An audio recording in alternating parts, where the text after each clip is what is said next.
আপনারা কিন্তু পালানোর জায়গা পাবেন না। নেতা আমলা সহ কেউ পালানোর জায়গা পাবেন না, কারণ আমরা সাংবাদিকরা এখনো আপনাদেরকে ছাড় দিয়ে যাই, যার কারণে আপনারা আমাদের ছাড়কে দুর্বলতা মনে করে আপনারা আমাদের বাইরেরকে হত্যার মতো ঘটনা ঘটিয়েছেন। আপনারা দেখেছেন যে আসামি ধরা পড়েছে, সে বলতেছে আপনারা নাটক করেন আর আমি করি রিয়েল। তার মানে কি তার পিছনে অবশ্যই রাজক জড়িত রয়েছেন। আমি প্রশাসনের শুধু ধন্যবাদ জানাচ্ছি। আমাদের সামনে শিক্ষক পরিষদের এসেছিলেন মশিউর রহমান মিদা স্যার, নরসিংদী জেলার একজন গর্বিত সাংবাদিক, বয়োজ্যেষ্ঠ সাংবাদিক নিবারণ দাস সহ যারা উপস্থিত হয়েছেন সবাইকে ধন্যবাদ। চেয়েছিলাম নিরাপত্তা, দিলেন লাশ। বলেছিলেন সংস্কার, দিলেন রক্ত। আর কত? আমরা রাস্তায় দাঁড়িয়ে আপনাদের মানুষের জন্য কাজ করে যাব। বাসায় ফেরার পথে আমাদেরকে কুপিয়ে রক্তাক্ত করবেন, আমরা মৃত্যুর কোলে ঢলে পড়ব। ওই নিউজ আবার আমাদের পত্রিকায় ছাপাতে হবে, টিভিতে দেখাতে হবে, আর আপনারা বলবেন আপনারা কিন্তু নাটক, আমি কিন্তু রিয়েল।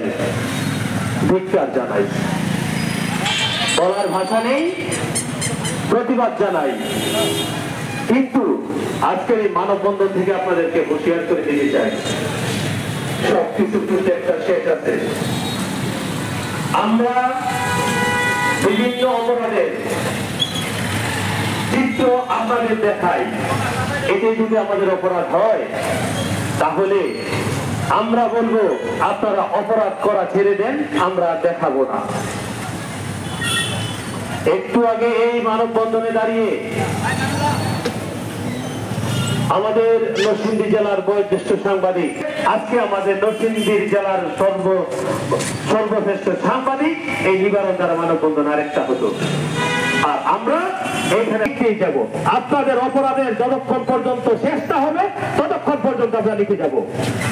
দেখি আমার যতটুকু করার আমরা ততটুকুই করবো। এই মাধ্যমে যদি আমরা অনেক কিছু করতে পারি আমাদের ভাইয়ের জন্য, সাংবাদিক সুরক্ষা আইন, সাংবাদিক নিরাপত্তা আইন আসবে না, আপনারা ভিডিও দেখবেন না, এই আশা ব্যক্ত রেখে আমি সবাই যে করে আবার আরেকটা নিতেছে এদিকে আমাদের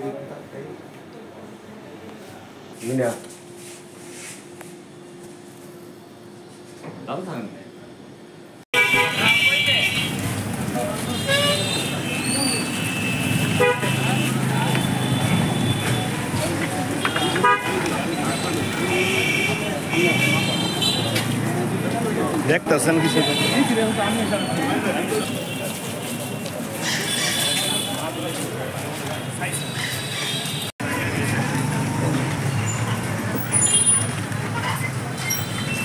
আমরা ভিডিও লই বলছেন না না কোথায় যান কিছুজন ছবি লিখেছি যান